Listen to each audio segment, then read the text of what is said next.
মধ্যপ্রাচ্যের আকাশে কি তবে পারমাণবিক যুদ্ধের মেঘ আবার দেখা দিচ্ছে? পেন্টাগন পাঠিয়েছে 1400 যুদ্ধ বিমান, আর ইরান বলছে এবারে পাল্টা জবাব হবে কল্পনারও বাইরে। 15টি দেশ ইতিমধ্যে তাদের নাগরিকদের সরিয়ে নিচ্ছে।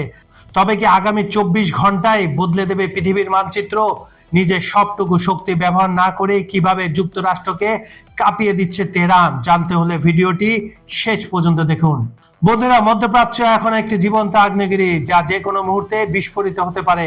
একদিকে ইসরায়েল ও যুক্তরাষ্ট্রের নজিরবিহীন সামরিক জমায়েত, অন্যদিকে ইরানের সর্বোচ্চ নেতৃত্বে সরাসরি যুদ্ধের হুঁশিয়ারি। গোয়েন্দা তথ্য বলছে ইরান তাদের তুরুপের তাসগুলো এখনো খোলেইনি। হরমুজ প্রণালী থেকে শুরু করে লোহিত সাগর, ঠিক কোথায় লুকিয়ে আছে যুদ্ধের মূল ছক? টপ নিউজের আজকের বিশেষ প্রতিবেদনে আমরা বিশ্লেষণ করব ইরান যুক্তরাষ্ট্রের এই চূড়ান্ত রণপ্রস্তুতির প্রতিটি ধাপ। আমাদের সাথেই থাকুন। 15টি দেশের সতর্কতা ও ইরান যুক্তরাষ্ট্রের চূড়ান্ত রণপ্রস্তুতি। মধ্যপ্রাচ্যে এক ভয়াবহ যুদ্ধের সংখ্যা এখন আর কেবল সম্ভাবনা নয়, বরং চূড়ান্ত পর্যায়ে পৌঁছেছে। গত 24 ঘন্টায় ইন্ডিয়া, দক্ষিণ কোরিয়া, অস্ট্রেলিয়া এবং ইউরোপীয় ইউনিয়ন সহ বিশ্বের প্রায় 15 থেকে 20টি দেশ তাদের নাগরিকদের জন্য অত্যন্ত জরুরি ট্রাভেল অ্যাডভাইজারি বা সতর্কবার্তা জারি করেছে, ইরান ও মধ্যপ্রাচ্যের অন্যান্য দেশগুলো ছাড়া নির্দেশ দিয়ে। মূলত গোয়েন্দা তথ্যের ভিত্তিতে এই দেশগুলো বুঝতে পারছে যে সামনের দিনগুলোতে এই অঞ্চলে এক ভয়াবহ সামরিক সংঘাত আবার শুরু হতে যাচ্ছে। গত 28শে ফেব্রুয়ারি ঘটনার পর বর্তমান পরিস্থিতিকে সবচেয়ে সংকটাপূর্ণ বলে মনে করা হচ্ছে। আন্তর্জাতিক গোয়েন্দা সংস্থাগুলোর তথ্য অনুযায়ী মধ্যপ্রাচ্যে মার্কিন ও ইসরায়েলি সামরিক অবস্থান এখন যে কোনো সময়ের চেয়ে শক্তিশালী। পেন্টাগন ইতিমধ্যে মধ্যপ্রাচ্যে নতুন করে আরো 200টি অত্যাধুনিক যুদ্ধ বিমান মোতায়েন করেছে, যা আগের মজুদে থাকা 1200 বিমানের সাথে যুক্ত হয়েছে। একই সাথে অতিরিক্ত 2500 জন মার্কিন কমান্ডো এবং স্পেশাল ফোর্স এই অঞ্চলে অবস্থান নিয়েছে। বর্তমানে লোহিত সাগর, আরব সাগর এবং পারস্য উপসাগরের কৌশলগত পয়েন্টগুলোতে ইউএসএস জেরার্ড আর ফোর্ড সহ 3টি বিশালাকার এয়ারক্রাফট ক্যারিয়ার মোতায়েন রয়েছে। এছাড়া সিরিয়া ও ইরাকের আকাশ সীমায় সার্বক্ষণিক নজরদারি চালাচ্ছে C-135 এর মতো গোয়েন্দা ও সামরিক বিমান। এই ব্যাপক রণপ্রস্তুতি ইঙ্গিত দিচ্ছে ইসরায়েল ও যুক্তরাষ্ট্র বড় ধরনের কোনো অভিযানের জন্য পুরোপুরি প্রস্তুত। ইরানের অবস্থান কতটা শক্তিশালী?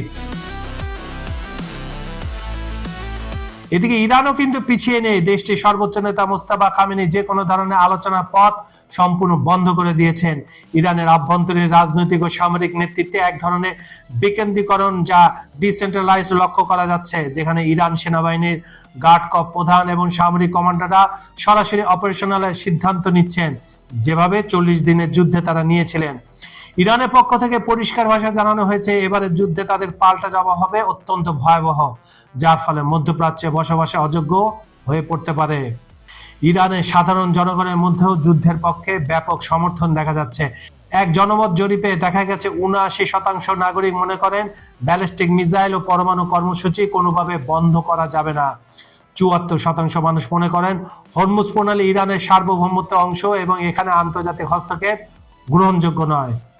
একই সাথে ইরানের নারীরাও রাস্তায় নেমে অ্যান্টি ইউএস এবং অ্যান্টি ইসরায়েল স্লোগান মুখর হয়ে প্রতিরোধ যোদ্ধাদের সমর্থন দিচ্ছেন। এমনকি অনেক ভিডিওতে দেখা গেছে ইরানি মহিলারা হাতে অস্ত্র নিয়ে ট্রাকে চড়ে, বিভিন্ন সামরিক যানে চড়ে তারা মিছিল করছে।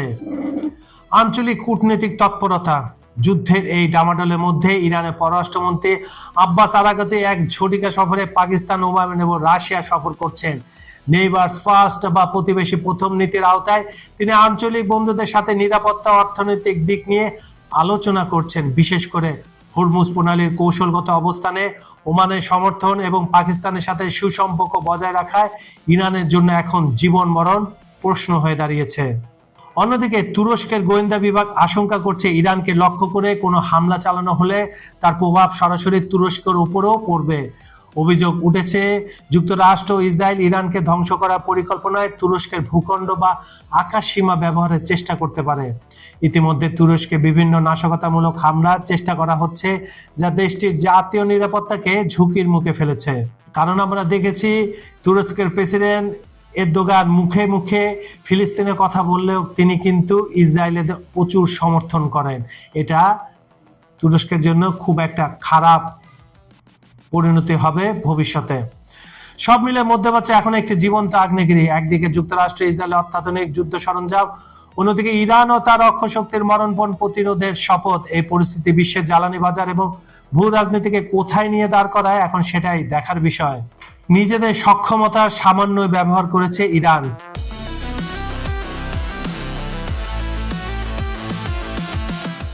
ইরান তাদের বিশাল ক্ষেপণাস্ত্র ভান্ডারে খুব সামান্যই এখন পর্যন্ত ব্যবহার করেছে বলে জানিয়েছে দেশটির সংবাদ মাধ্যম প্রেস টিভি।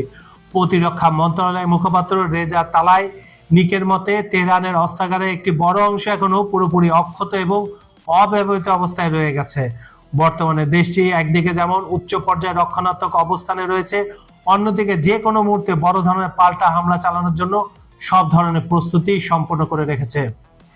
সামরিক ক্ষেত্রে স্বনির্ভরতার উপর জোর দিয়ে ইরান বর্তমানে সম্পূর্ণ নিজস্ব প্রযুক্তিতে প্রায় 1000-এরও বেশি ধরনের আধুনিক সমরাস্ত্র উৎপাদন করছে।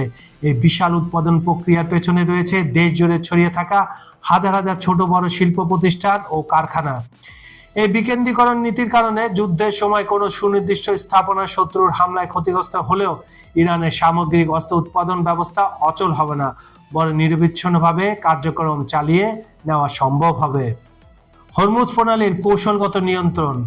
মধ্যপ্রাচ্যের ভূ রাজনীতিতে ইরান তাদের ভৌগোলিক অবস্থানের সুবিধাকে সর্বোচ্চ কাজে লাগাতে চায়। বিশেষ করে হরমুজ প্রণালীকে তারা বর্তমানে নিয়ন্ত্রণের প্রধান হাতিয়ার হিসেবে বিবেচনা করছে। এই গুরুত্বপূর্ণ জলপথের উপর একচ্ছত্র আধিপত্য বজায় রেখে ইরান পার্শ্ববর্তী জলসীমার পরিস্থিতির উপর সরাসরি প্রভাব বিস্তার করছে। তেহরানের মতে এই প্রণালীর নিয়ন্ত্রণ তাদের জন্য অন্যতম প্রধান কৌশলগত চালিকা শক্তি। ওয়াশিংটন ও তেল আবিবের সঙ্গে চলমান চরম উত্তেজনার মধ্যেই ইরান তাদের এই সমরশক্তির জানান দিচ্ছে। মূলত নিজেদের উন্নত সমরাস্ত্র এবং ভৌগোলিক কৌশলকে পুঁজি করে দেশটি এক বিস্তৃত পাল্টা যুদ্ধের পরিকল্পনা নিয়ে এগোচ্ছে। প্রতিরক্ষা মুখপাত্রের বক্তব্যে এটি স্পষ্ট, তেহরান যে কোনো প্রতিকূল পরিস্থিতিতে তাদের সামরিক সক্ষমতা ধরে রাখতে এবং প্রয়োজনে বড় ধরনের প্রত্যাঘাত করতে সম্পূর্ণ প্রস্তুত। বন্ধুরা, আপনার ব্যবসা বা প্রতিষ্ঠানকে আরো বড় পরিসরে পৌঁছে দিতে চান, আপনার ব্র্যান্ডকে তুলে ধরুন হাজার হাজার মানুষের সামনে সহজে দ্রুতই। নতুন গ্রাহক খুঁজছেন, বিক্রি বাড়াতে চান, অনলাইনে পরিচিতি গড়ে তুলতে চান, তাহলে দেরি কেন? আজই আমাদের সঙ্গে যোগাযোগ করুন। নাম্বার দেওয়া আছে ডেসক্রিপশনে। আপনার সফলতার যাত্রায় আমরা আছি আপনার পাশে। আমাদের ভিডিওগুলো আপনারা পৃথিবীর কোন প্রান্ত থেকে দেখছেন কমেন্টে জানিয়ে দিন। গতকালকে ভিডিও সেরা 3টি কমেন্ট এখনই আপনারা স্ক্রিনে দেখতে পারবেন। বেশি বেশি আমাদের ভিডিওগুলো দেখুন আর কমেন্ট করেন।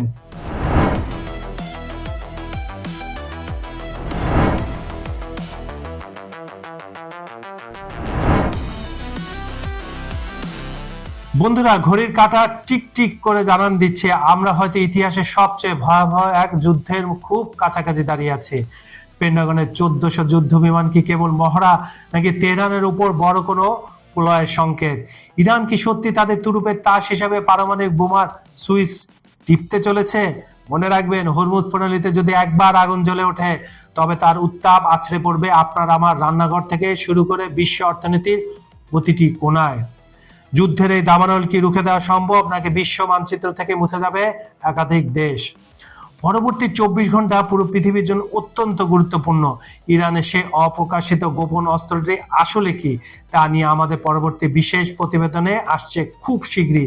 সেই এক্সক্লুসিভ বিশ্লেষণ মিস করতে না চাইলে এখনই চ্যানেলটি সাবস্ক্রাইব করে বেল আইকনটি চেপে রাখুন। আপনার কি মনে হয়, যুক্তরাষ্ট্র কি আসলে ইরানের মাটিকে স্পর্শ করার সাহস দেখাবে, নাকি ইরানই হবে মার্কিন সাম্রাজ্যের পতনের কারণ? আপনার মূল্যবান মতামত কমেন্টে জানান। আপনাদের প্রতিটি মন্তব্য আমরা গুরুত্বের সাথে পড়ি। আজ এই পর্যন্তই, দেখা হচ্ছে মধ্যপ্রাচ্য সংকটের আরো এক বিস্ফোরক আপডেট নিয়ে। এতক্ষণ আপনাদের সঙ্গে ছিলাম আমি কাজল হায়দার। ততক্ষণ ভালো থাকুন, সতর্ক থাকুন। আল্লাহ হাফেজ।